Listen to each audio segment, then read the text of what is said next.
நமஸ்காரம். இன்றைக்கி ஒரு டிஃப்ரெண்ட்டான ஒரு தலைப்பில் இன்றைக்கி நம்ம பேச போகிறோம். நம்ம ஏன் பிறந்தோம் அப்படிங்கிறதுக்கு ஒரு காரணம் இருக்கும் இல்லைங்களா? ஜோதிட ரீதியாக நம்ம நிறைய விஷயங்கள் இருந்தாலும் அது முதன்மையானது அப்படின்னு பார்க்கும்போது 5ஆம் பாவம் தான். உங்கள் லக்னத்திலேருந்து, இதில் ராசி நட்சத்திரத்தில் எடுத்துடாதீங்க, உங்கள் லக்னம் நீங்கள் பிறந்த நேரம் அப்படிங்கிறது தான், அந்த நொடியிலேருந்து அப்படிங்கிறது தான் உங்கள் கால்குலேஷன் ஸ்டார்ட் ஆகும், அந்த ஸ்டாப் வாட்ச் மாதிரி. அப்போது உங்கள் லக்னத்திலேருந்து 5ஆம் பாவம் அப்படிங்கிறது தான் உங்களுடைய இந்த பிறவிக்கான மூல காரணமாக இருக்கும், முதன்மையாக அந்த ஃபஸ்ட்டு ரோடு. அதுக்கப்புறம் தான் நம்ம வாங்கிட்டு வந்த கழிவுகள் அப்படிங்கிறது 8ஆம் பாவத்தில் இருக்கும். இந்த 5ஆம் பாவம் அப்படிங்கிறது நம்ம பூர்வ புண்ணியம் அப்படிங்கிறது ஒரு வார்த்தை இருக்குது. பூர்வ புண்ணியம் அப்படிங்கிறது மட்டும்தான் இல்லை அப்படிங்கிறது இல்லை. ஏன்னா ஒரு விஷயம் நல்லது இருக்கனால தான் நம்ம மனித பிறவி, நமக்கு கடவுள் கொடுக்கக்கூடிய திறமைகள், நீங்கள் எப்படி வாழணும், உங்களுக்கு அதற்கான எபிலிட்டி எல்லாமே உங்களுக்கு 5ஆம் பாவத்தில் கொடுத்துருப்பாரு. ஒரே வீட்டுக்குள்ளே ரகசியத்தையும் புதைச்சி வச்சுருப்பார், உங்களோட பலவீனத்தையும் வச்சுருப்பார். எங்கெல்லாம் உங்களோட பலம் இருக்கோ அதுவே உங்களோட பலவீனமாக இருக்கும். எந்த விஷயம் வேணாலும் எடுத்து பாருங்கள், எது மீது உங்களுக்கு அதிகமான நாட்டமாக இருக்குதோ அதுவே உங்களோட பலவீனம். எது உங்களோட அதிகமான விருப்பமாக இருக்குதோ அதுவே உங்களோட பலவீனமாக அமையும். அதுதான் எந்த கிரகமாக இருந்துட்டு போகட்டுமே, அது ரொம்ப பலமாக இருக்குது அப்படி இல்லை, அந்த இடத்துல ஒரு வீக்னஸும் இருக்கும் அப்படிங்கிறதான். அப்போது உங்கள் லக்னத்திலேருந்து 5ஆம் பாவம் தான் முடிவு பண்ணும் நீங்கள் இந்த பூமியில் இந்த இடத்துல ஏன் பிறந்தோம் அப்படிங்கிறதுக்கு ஒரு மூல காரணம் இந்த இடத்துல தான் இருக்கும். அப்போ 5ஆம் பாவம் 5ஆம் பாவாதிபதி, இந்த 5ஆம் அதிபதி எந்த கிரகத்து கூட சேருது, 5ஆம் பாவம் எந்த கிரகத்து கூட சேருது, இதை பொறுத்து தான் நீங்கள் பண்ணக்கூடிய ஏதாவது ஒரு தவறுகள் அதற்கு ஒரு காரணமாக இருந்திருக்கும் அப்படிங்கிறதான்.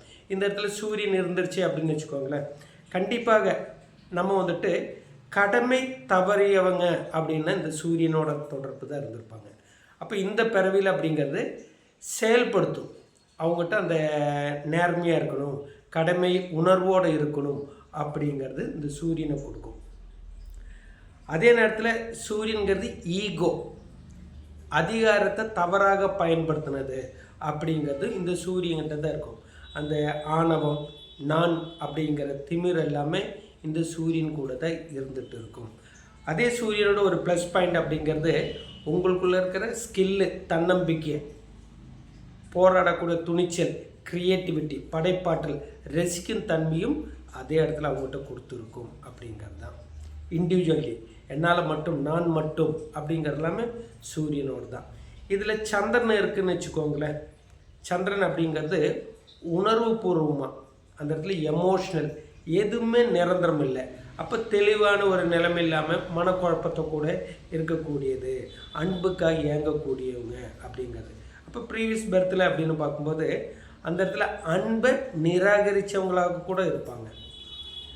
நம்மளுடைய அந்த ஒரு கருணை உள்ளம், சந்திரனை கருணை, அப்போ அந்த கருணை இருந்திருக்காது, அப்போ தான் அவங்களாம் ரொம்ப ஹார்டாக இருந்துக்கக்கூடிய ஒரு கனெக்டிவிட்டி இருந்திருக்கும்.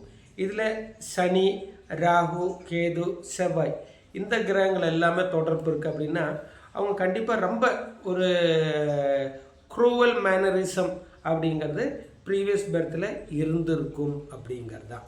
இதில் நமக்கு சனி நட்பு இல்லை செவ்வாய் நட்பு அப்படிலாம் பார்க்க முடியல. இது ராகு கேது கூட தொடர்பு இருக்குன்னா முழுக்க முழுக்க அந்த பாப கிரகங்கள் அப்படிங்கிறது தான். அவங்க தான் அந்த ரூடாக க்ரூடாக ஒரு ரஃப் அண்ட் டஃப்பாக இருக்கக்கூடிய ஒரு நேச்சர் அவங்ககிட்ட இருந்திருக்கும். அது சனியாக இருக்குது அப்படின்னு சொல்லும்போது அந்த இடத்துல டிசிப்ளின் மேனரிசம் கடைப்பிடிச்சிருக்க மாட்டாங்க அப்படிங்கிறது தான். செவ்வாய்ங்கிறது அந்த ஆணவம், செயல்பாடு, செவ்வாய்ங்கிறது தான் காலபுருஷனுக்கே லக்னம்.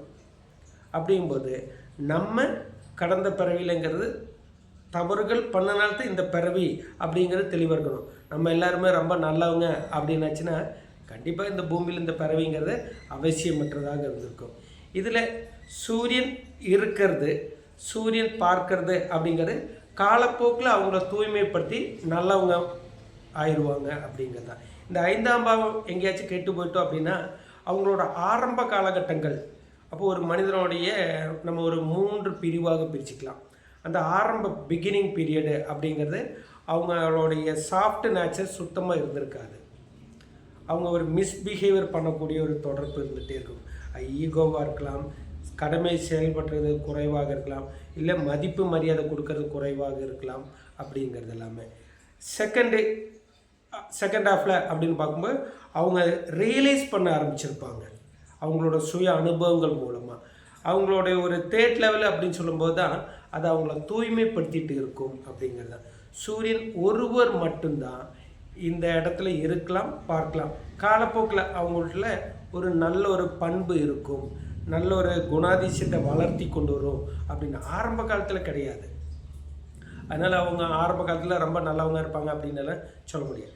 கல்வி அப்படிங்கிறது அந்த அறிவாற்றல், மெமரி இதெல்லாமே அதிகமாக இருக்கும். அப்படி நீங்கள் பார்க்கணும். இதில் ஏதாச்சும் 8ஆம் பாவம், 6ஆம் பாவம், 12ஆம் பாவம்லாம் தொடர்பு இருக்குது அப்படின்னா நம்ம புதுசாக கர்ம வினைகளும் விதைக்கிறோம் அப்படிங்கிறது நம்ம நினைவு இருக்கணும். இதில் கேந்திரம் திரிகோணத்தில் இருக்கிறோன்னா ப்ரீவியஸ் பர்த்தில் பண்ண நம்ம செஞ்ச தவறுகள் அனுபவிக்க இந்த பிறவி அப்படிங்கிறது. இதில் 6, 8 தொடர்பு இருக்குன்னா நம்ம புதுசாக ரீக்ரியேட் பண்ணிருக்கோம் அடுத்த பிறவிக்கு அப்படிங்கிறதும் நினைவில் வச்சுக்கோங்க. அப்போது 5ஆம் பாவம் அப்படிங்கிறது நீங்கள் ஏன் பிறந்தோம், எதனால் அப்படிங்கிற ரீசனுக்கு உங்களுக்கு ஒரு அடித்தளம் போட்டு கொடுக்கும் அப்படிங்கிறது தான். இதே மாதிரி நம்ம ஒவ்வொரு வீடியோலும் உங்களை தொடர்ந்து நம்ம சந்திச்சுட்டே இருப்போம். ஓம் ஸ்ரீ பரமாத்மனே நமஹ.